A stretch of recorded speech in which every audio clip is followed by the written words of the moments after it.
luz verdadera que ilumina todo, luz que llega a este mundo. Nosotros sabemos que tú has venido de Dios para ser nuestro Maestro y que enseña los caminos de la verdad. Las palabras que oímos de ti son espíritu y son vida. Pero ¿quién es digno de abrir el libro rompiendo el sello? Tú solo, tú que diste tu vida por nosotros y nos compraste para Dios con tu sangre. Danos a conocer los misterios del reino de Dios y las inagotables riquezas de tu forma. Descúbrenos los tesoros de la sabiduría y de la ciencia de Dios que en ti se ocultan. Haz que tu palabra penetre nuestras almas, guíe con luz nuestros pasos, ilumine nuestra senda hasta que se meta y se disipen las tinieblas. Tú que vives y reinas por los siglos de los siglos. Amén. Bueno, vamos a continuar con el libro de los Hechos. El último día nos quedamos en el bautismo del eunuco, este ministro de la reina etíope, y hablábamos de si sería el primer gentil convertido. Parece que no, porque sabemos que luego en el concilio de Jerusalén Pedro dice que él fue el primero que predicó a los gentiles. Luego es posible que este eunuco, este ministro de Etiopía, pues fuese, si no judío, que bien podría haber sido, al menos un prosélito, ya que nos decía el texto que había subido a Jerusalén a orar y que iba leyendo al profeta Isaías. Bueno, pues vamos a ver ya a partir del capítulo 9 la conversión de San Pablo. Primero el camino de Damasco, la aparición que tiene de Jesucristo en el camino de Damasco. Vamos a leer del capítulo 9, versículos 1 y 2. Saulo, respirando amenazas de muerte contra los discípulos del Señor, se llegó al sumo sacerdote, pidiéndole cartas de recomendación para las sinagogas de Damasco, a fin de que si allí hallaba quienes siguiesen este camino, hombres o mujeres, los llevase atados a Jerusalén. Fijaos, ¿veis? Hasta aquí se había hablado poco de Saulo, de Pablo. Solamente habíamos hecho una breve referencia cuando la muerte de Esteban y cómo era el joven al que a los pies depositaban el manto los que la apedreaban, pero ya había sido presentado como perseguidor de la Iglesia.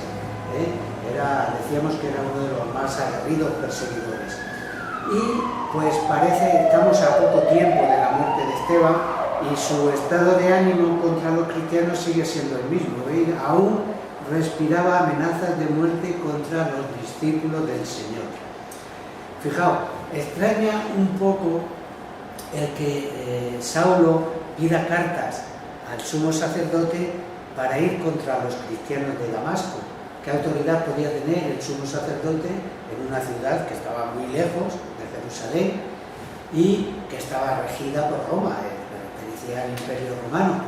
Pero sabemos, en efecto, que el Sanedrín tenía teóricamente jurisdicción no solo sobre los judíos de Jerusalén, sino también sobre todos los judíos de la diáspora. Y sabemos por la primera carta de los macabeos, que Roma le había dado el derecho de jurisdicción, tenía el derecho de extradición de judíos. Mirad, vamos a verlo en el libro de Primera de Macabeos. Primera de Macabeos 15, 17, 21.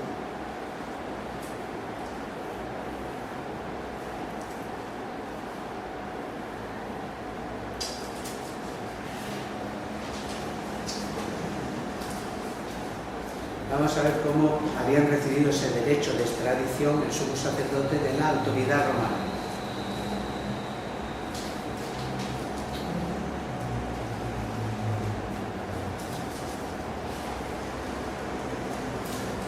Primera de Macabeos 15, 17, 21.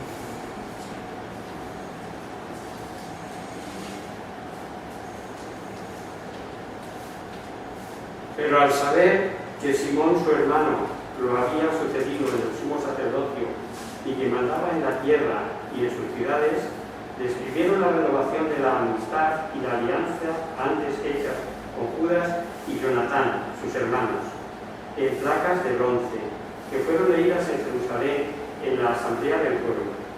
He aquí la copia de las letras. Esa es la primera de Macabeo. Primera Macabeos 14, ¿no? 15. Ah, 15. Por eso 17, No, no es 15, 17, 21. Han venido a nosotros, embajadores de los judíos, Es, aliados y amigos nuestros, enviados por Simón, sumo sacerdote, y por la nación de los judíos, para renovar la antigua amistad y alianza. Y han sido portadores de un escudo de oro de 1000 minas de peso. En virtud de esto, nos ha parecido bien escribir a reyes y naciones que no les causen ningún mal, ni les hagan la guerra, ni a sus ciudades, ni a su tierra, ni presenten auxilio a quienes los combatan. Nos pareció igualmente bien recibir de ellos el escudo. y sigue, un segundo. Si pues hombres malhechores, huyendo de ellos, se refugiaron entre vosotros, entregadlos a Simón, sumo sacerdote, para que los castigue según la ley. ¿Veis? Si alguien huyendo de la ley se refugia en algún lugar, pues que los devuelvan al sumo sacerdote para que sean juzgados según la ley, por el sumo sacerdote. Ese derecho que Roma les había dado al sumo sacerdote de extradición. En realidad esto es las cartas que lleva Pablo a Damasco. Estos judíos transgresores de la ley, que han sido verdaderos apóstatas, que se han hecho cristianos y por lo tanto son apóstatas del judaísmo, pues que sean conducidos a Jerusalén para ser juzgados por el Sanedrín. Fijaos, el hecho de que las cartas vayan a las sinagogas, pues nos indica que todavía no se había producido esa ruptura entre cristianismo y judaísmo. Es decir, los judíos, a pesar de su fe cristiana, pues seguían cumpliendo con la ley mosaica en las sinagogas. Y la misión de Pablo consistía en eso, en desenmascarar a estos judíos y llevarlos atados a Jerusalén. Son llamados los del camino.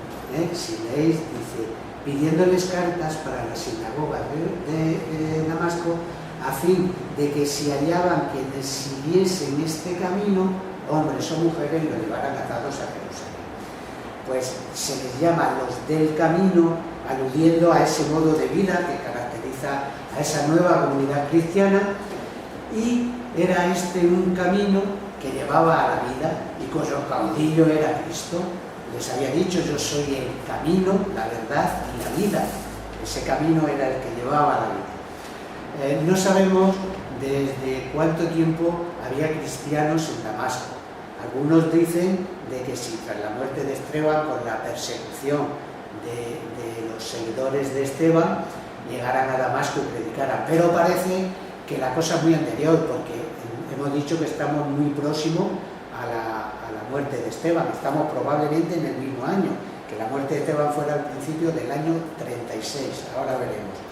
Y digo que es posible que en Damasco hubiera cristianos de mucho antes, probablemente de esos convertidos que vemos en Pentecostés. Recordáis que en Pentecostés dice, había muchos ciudadanos medas, elamitas de distintos lugares. Bueno, pues esos convertidos en Pentecostés, es posible que llegaran a Damasco y tiempo antes ya de la muerte de Esteban hubiera estos cristianos en Damasco. Pues vamos a ver ya la conversión de Pablo, camino de Damasco. Leemos en el capítulo 9 los versículos del 3 al 9.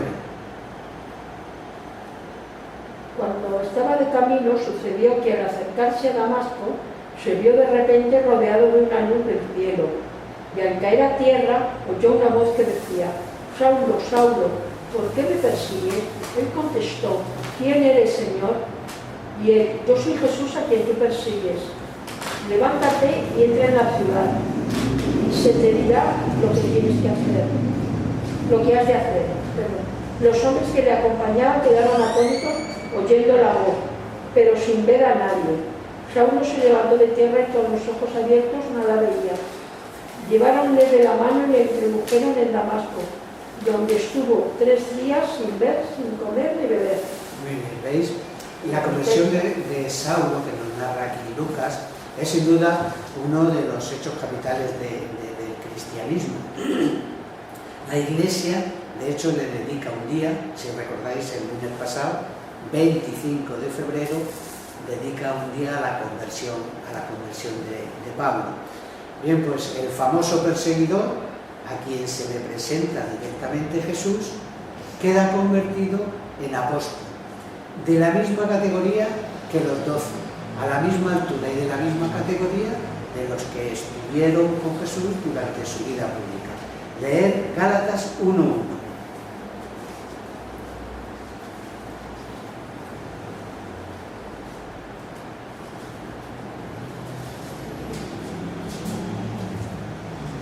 Pablo, apóstol, no de hombres, ni por hombres, sino por Jesucristo y por Dios Padre, que le resucitó de entre los muertos. ¿Veis? Apóstol, constituido no por hombres, sino por Jesucristo. Es decir, de la misma categoría que los apóstoles. Ya lo he dicho alguna vez, Pablo y Bernabé son los dos considerados apóstoles y a la misma altura de los 12, a la misma altura de... Fijaos, Lucas nos ofrece en otros 2 capítulos de los Hechos de los Apóstoles otra vez la conversión de San Pablo, pero estas 2 veces siguientes puestas en boca de Pablo.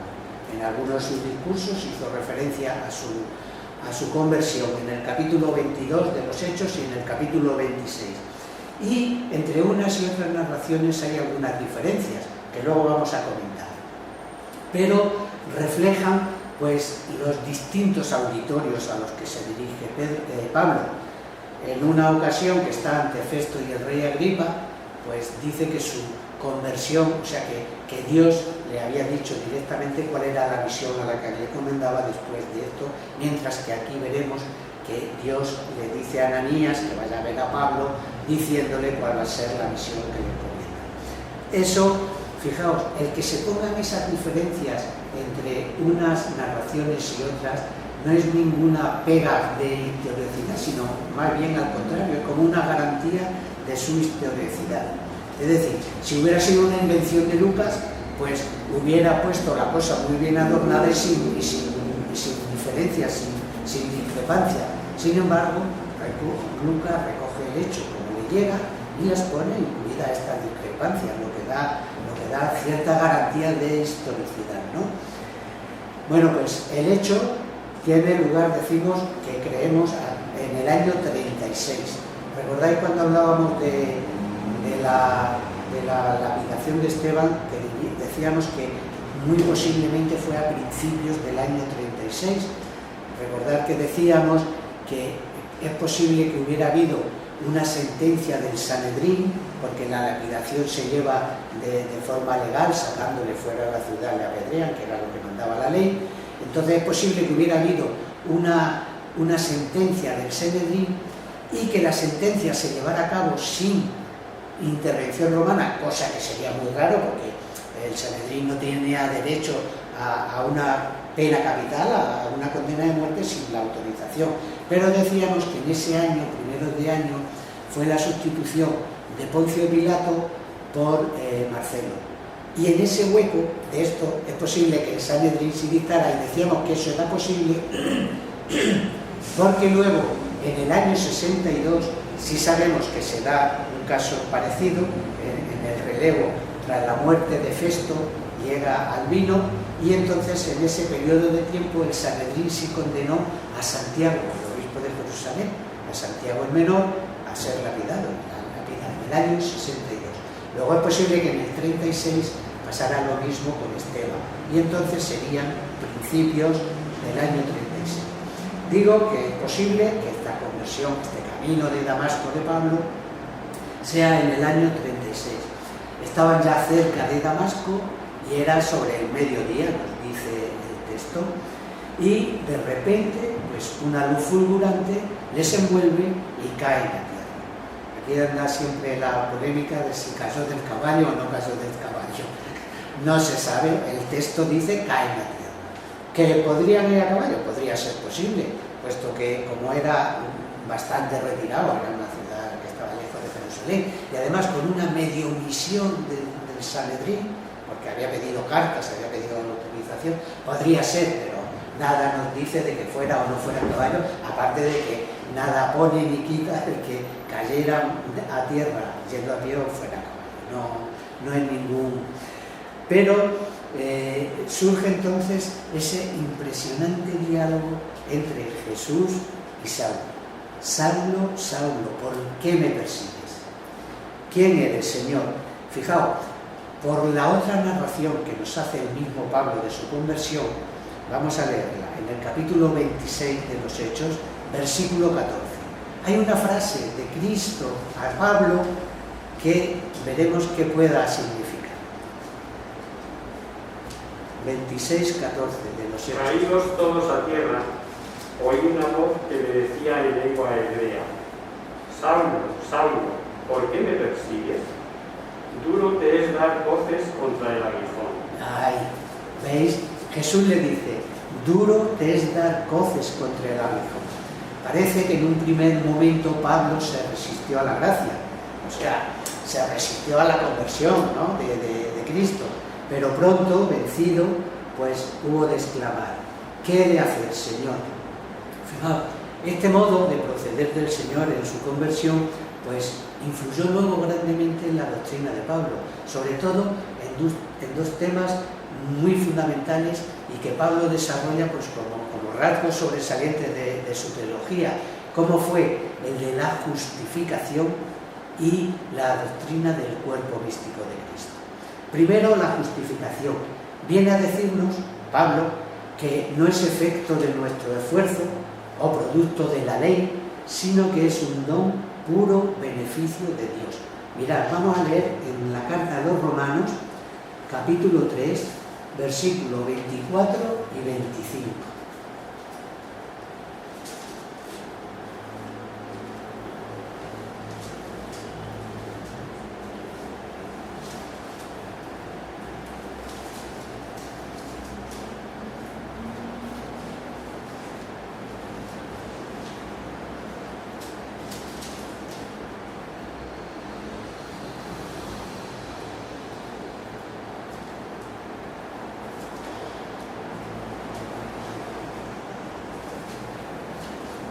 Romanos 3, 24 y 25. Siendo justificados donosamente por su gracia mediante la redención que se realizó en Cristo Jesús, a quien ha puesto Dios como sacrificio en propiciación mediante la fe en su sangre, Ahí está. para la manifestación de justicia por la tolerancia de los pecados pasados. Habéis visto, puro beneficio de Dios, la justificación. Y dice, es que esto tiene una fuerza extraordinaria y tiene un sentido, que ha sido puesto como sacrificio de propiciación por nuestros pecados en su sangre. Fijaos, ¿recordáis lo que decía, que en una ocasión estuvimos hablando de lo que era el propiciatorio? El propiciatorio era esa lámina de oro que cerraba el arca de la alianza, era la tapa de la alianza, del arca de la alianza. Tenía dos querubines encima y era donde el Señor, en la nube, en el tabernáculo, pues se aparecía a Moisés y hablaba con Moisés. Bueno, pues el sumo sacerdote, una vez al año, en la fiesta del Yom Kippur, es decir, en la fiesta de la expiación, pasaba al Santo Sanctorum, donde estaba el arca, y rociaba con sangre el propiciatorio, es decir, esta capa del esto. Y lo hacía para expiación de los pecados.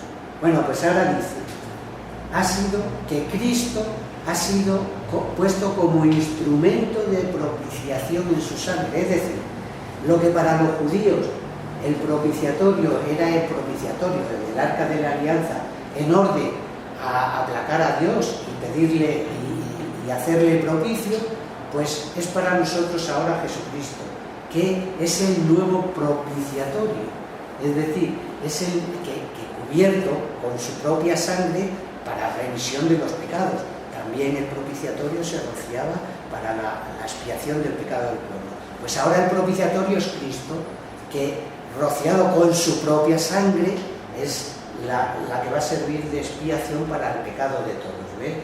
Y junto a esa idea de propiciación, que significa asegurarse el favor divino, pues está también la idea de expiación, que es la de reparar faltas pasadas.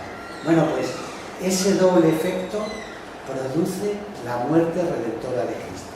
Como veis, es una idea muy bonita, eso de que ha sido puesto como propiciación por nuestros pecados. Bueno, eso en cuanto a lo referente a la justificación. Pero también cuando Pablo le oye a Cristo, ¿por qué me persigues? Ese me le tuvo que hacer pensar mucho a Pablo, pues sobre la penetración que debe haber entre Cristo y sus fieles. Y eso es lo que le dio lugar a luego esa maravillosa doctrina que nos da sobre el cuerpo místico de Cristo. Leer 1 Corintios 12, 12, 30.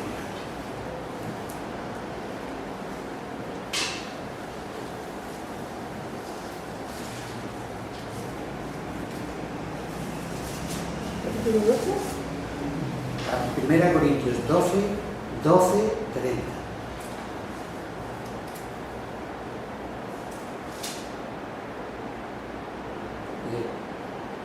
Porque así, como siendo el cuerpo uno, tiene muchos miembros, y todos los miembros del cuerpo, con ser muchos, son un cuerpo único, así es también Cristo, porque también todos nosotros hemos sido bautizados en un solo espíritu, para constituir un solo cuerpo, y todos, ya judíos, ya gentiles, ya siervos, ya libres, hemos bebido del mismo espíritu. ¿Veis? Bueno, y sigue la maravillosa doctrina de Pablo sobre el cuerpo místico. Y eso no cabe duda que fue en ese momento de su conversión, ante la frase de Jesús, ¿por qué me persigues? Pues él debió ver una conexión. Aparte de que ahora veremos que estuvo 2 años de ejercicios espirituales con Cristo en Arabia. Así que en esas clases particulares debió aprender mucho Pablo. No parece haber duda de que San Pablo en esta ocasión vio realmente a Cristo, porque luego vemos que en sus cartas habla muchas veces de la aparición que habían tenido Pedro, que habían tenido más de 500 fieles, de las más apariciones, y luego más adelante pues también habla de cómo a un aborto se le apareció a él. Leer 1 Corintios 15, 5, 9.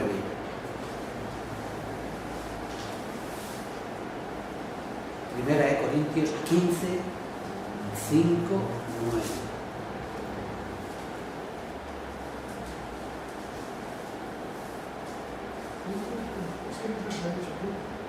Primera de Corintios. Que se aparecía a Cefas, luego a los 12. Después se apareció una vez a más de 500 hermanos, de los cuales muchos permanecen todavía, y algunos durmieron. Luego se apareció a Santiago, luego a todos los apóstoles. Y después de todos, como a un aborto, se me apareció también a mí. ¿Veis? Está hablando de apariciones reales. A Pedro, a los apóstoles, a Santiago, a más de 500. Dice, y después, como un aborto, se me apareció también a mí. ¿Por qué dice San Pablo que como un aborto se me apareció a mí? Porque él se considera eso. Él se considera arrancado de la sinagoga y convertido en apóstol. Por eso dice que como a un aborto se me aparece también a mí. Nada tiene de extraño pues que tras la visión Pablo quedara como anonadado, ¿no? Pues sin ganas ni para comer, y estaría rumiando, estaría dando vueltas a la cabeza durante esta aparición. El estado de ceguera en que queda pues también contribuye a ese estado de tensión de espíritu, ¿no? Como más mirando las cosas interiores. Recordáis que hablábamos de las diferencias que había en las distintas narraciones de la conversión de Pablo. Las diferencias son, en un lugar dice que si cayeron todos o no cayeron, en otro que si le oyen, que unos le oyen, otros no le oyen, y en otra en que si la revelación se la da a Pablo Dios de la misión a la que le encomienda, o es Ananías el que le lleva de parte de Dios, dándole a conocer la misión a la que le han significado. Todo esto no es incompatible con la historicidad. Decíamos que que más bien era una garantía de historicidad el que hubiera estas controversias o estas discrepancias, y las discrepancias se dieran. En cuanto a lo de oyeron o no oyeron, la palabra oír pues se puede tomar en sentido efectivamente de percibir un sonido material, o bien en el sentido de entender. O sea, pudo ser que efectivamente todos oyeron, pero solo Pablo entendió. Por eso se habla de que unos oyeron, otros no oyeron, por el sentido de entender. En cuanto a lo de si todos cayeron o no cayeron, pues parece que en un principio caen todos, pero Pablo, mucho más afectado, permanece más tiempo caído, y entonces en un momento determinado, cuando Pablo todavía está en el suelo, los demás están. Quiero decir, son discrepancias que no tienen mayor obstáculo para la historicidad de los relatos. Vamos a ver cómo Ananías, este cristiano, este discípulo de Damasco, recibe una visión de Dios, y él es encargado de ir a Pablo para encomendarle, para transmitirle la misión a la que Dios le encomienda. Leemos el capítulo 9, los versículos del 10 al 19. Había en Damasco un discípulo de nombre Ananías, a quien dijo el Señor en visión: Ananías. Él contestó: heme aquí, Señor. Y el Señor a él: levántate y vete a la calle llamada Recta y busca en casa de Judas a Saulo de Tarso, que está orando. Vio Saulo en visión a un hombre llamado Ananías, que entraba y le imponía las manos para que recobrase la vista. Y contestó Ananías: Señor, he oído a muchos de este hombre cuántos males ha hecho a tus santos en Jerusalén, y que viene aquí con poder de los príncipes de los sacerdotes para prender a cuantos invocan tu nombre. Pero el Señor le dijo: ve, porque es este para mi vaso. Para mí, vaso de elección. Ay, me he perdido la Biblia. Sí. Pero el Señor le dijo: ve, porque es este para mí vaso de elección, para que lleve mi nombre ante las naciones y los reyes y los hijos de Israel. Yo le mostraré cuánto habrá de padecer por mi nombre. Fue Ananías y entró en la casa, e poniéndole las manos le dijo: hermano Saulo, el Señor Jesús, que se te apareció en el camino que traía, me ha enviado para que recobres la vista y seas lleno del Espíritu Santo. Al punto se le cayeron de los ojos unas como escamas y recobró la vista, y levantándose todo cruzado, y tomó alimento y se repuso. Hasta ahí eso. La llegada de Saulo a Damasco, nos la narra, donde he llevado de la mano, porque sabéis que era ciego, pues bien, dice que se hospeda en casa de un tal Judas, no sabemos quién es, bien pudiera ser pues una pensión donde habitualmente se hospedarían los judíos que llegaban a Damasco. Está en una calle principal, la calle llamada Recta. Es una calle que cruzaba Damasco de este a oeste, y fijaos, era importante, hoy todavía se conserva el trazado de la calle Recta en Damasco. Bueno, el Señor se aparece a Ananías y le ordena que vaya a visitarle. Tampoco de Ananías sabemos mucho, sino que debía ser pues uno de los cristianos importantes de la ciudad de Damasco, quizás el jefe de la comunidad cristiana, y estaba perfectamente enterado de la actividad de Saulo.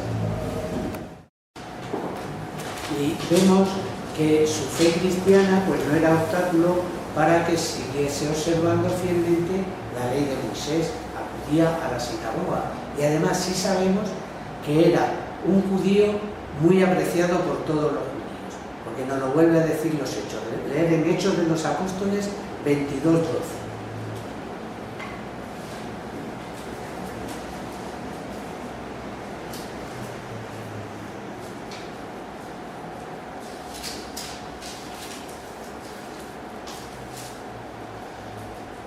Un cierto Ananías, varón piadoso,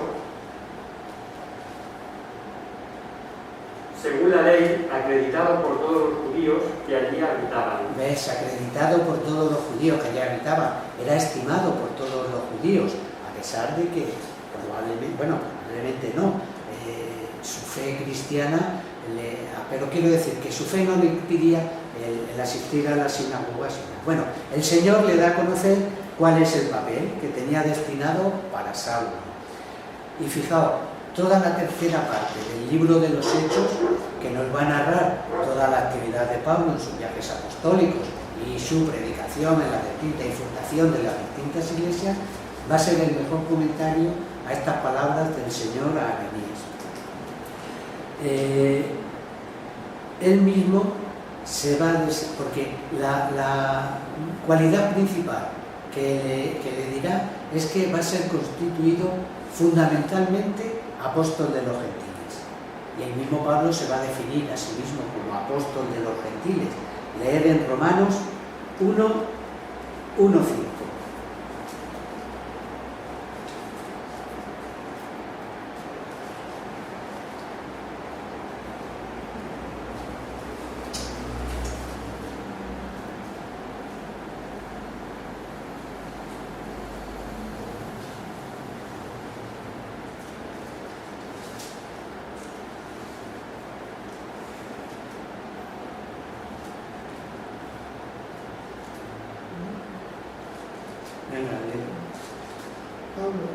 Pablo, siervo de Cristo Jesús, apóstol por vocación, escogido para el Evangelio de Dios, que había ya prometido que por medio de los profetas de las Escrituras sagradas, acerca de su hijo nacido del linaje de David, según la carne, constituido hijo de Dios con poder, según el Espíritu de santidad, por su resurrección de entre los muertos. Jesucristo, Señor nuestro, porque recibimos la gracia y el apostolado para predicar la obediencia de la fe a la gloria de su nombre, entre todos los gentiles. Entre todos los gentiles. Él mismo se va a denominar apóstol de los gentiles. Bueno, pues la misión de Ananías para con Saulo era doble. Primero, que recobre la vista y que reciba el Espíritu Santo. Y doble es la acción que realiza sobre él. Primero, imposición de manos y luego el bautismo. O quizás mejor sería pensar al contrario. Primero el bautismo y luego la imposición de manos para recibir el Espíritu Santo. Ese bautismo era necesario, como diría el mismo Ananías, para que Saulo lavase sus pecados. Fijaos, por primera vez se designa a los cristianos con el apelativo de santos. Luego esto va a ser muy común entre las iglesias cristianas, pero es aquí la primera. ¿Por qué se les denomina santos? Mirad, Dios es el santo por excelencia y de esa santidad participan, según repite continuamente el Antiguo Testamento, pues todos aquellos que se acercan a Él o los que le están especialmente consagrados. Leer el Levítico. Levítico 11, 44, 45. Verás con qué claridad nos dice que los que participan de la santidad de Dios son santos, los que participan de esa.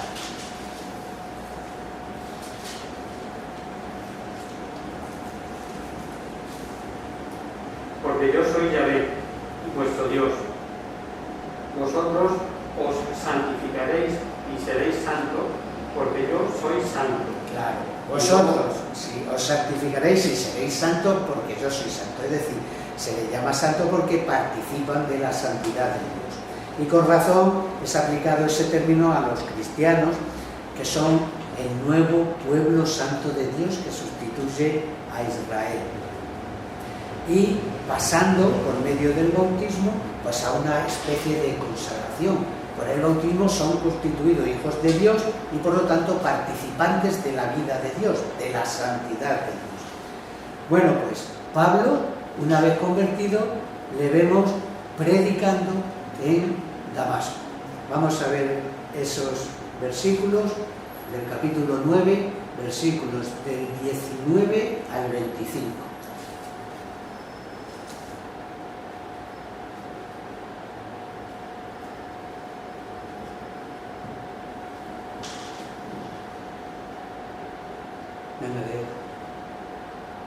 empieza diciendo, Estuvo algunos días. dadme también a mí ese poder de imponer... No, capítulo 9 de los Hechos, 19-25.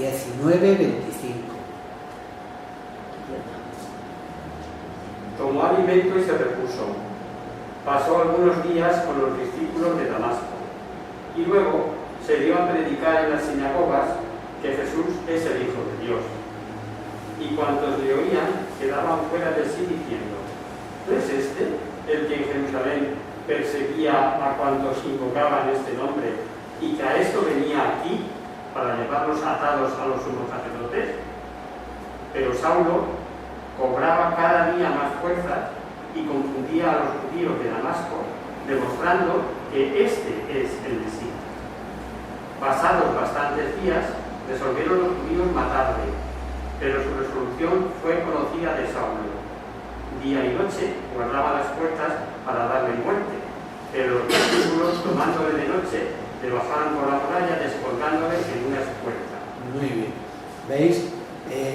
Este es Saulo, el que con la misma fogosidad que había perseguido a la iglesia, pues con esa misma fogosidad va a defender la obra.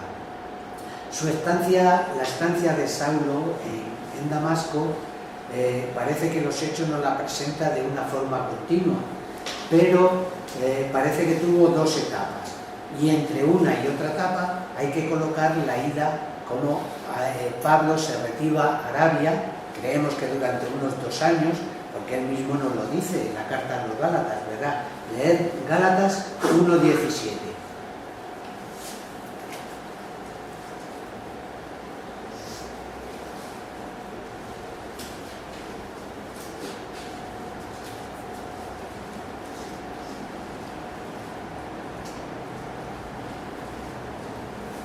No subí a Jerusalén a los apóstoles que eran antes de mí, sino que partí para la Arabia y de luego volví a Damasco. ¿Veis?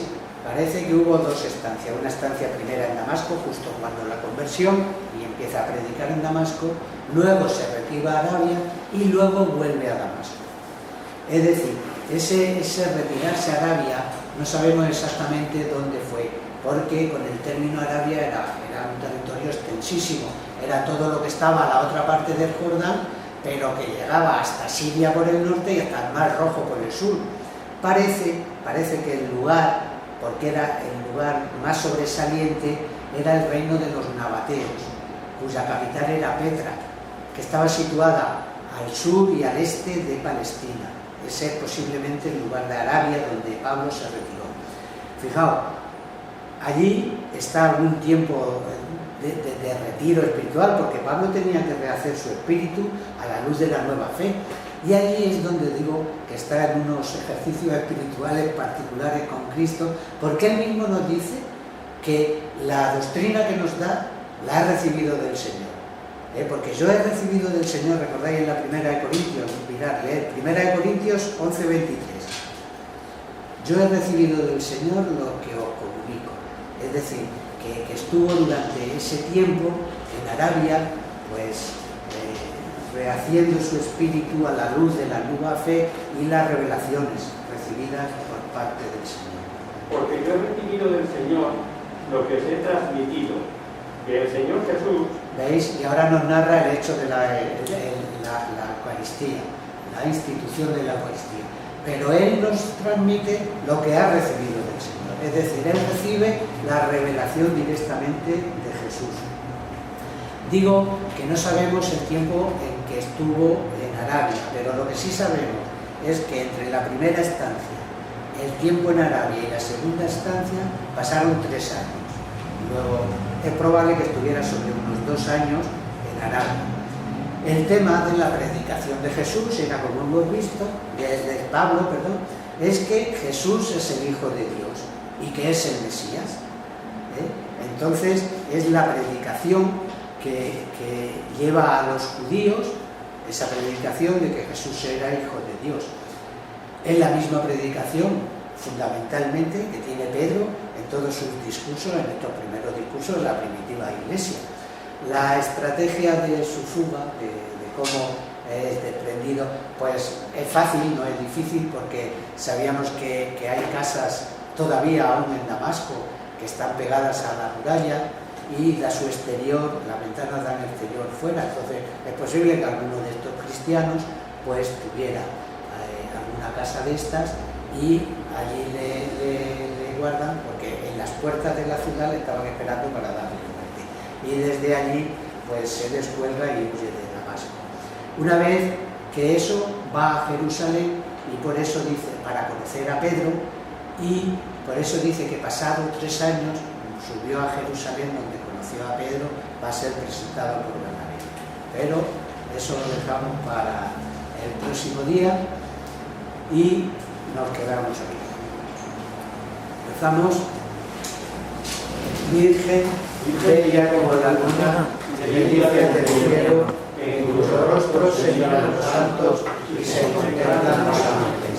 Haz que nosotros, tus hijos, nos parezcamos a ti, y que nuestras almas reciban un rayo de esa belleza tuya, que no decae con los años, sino que brilla en la eternidad.